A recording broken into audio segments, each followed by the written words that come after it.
1971 সালে পাকিস্তানি হানাদার বাহিনীকে পরাস্ত করে অর্জন করেছে লাল সবুজের দেশ।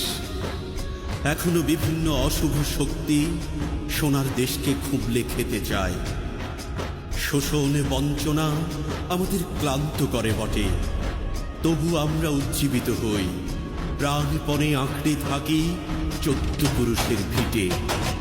জাগো জাগো জাগো চল বাংলা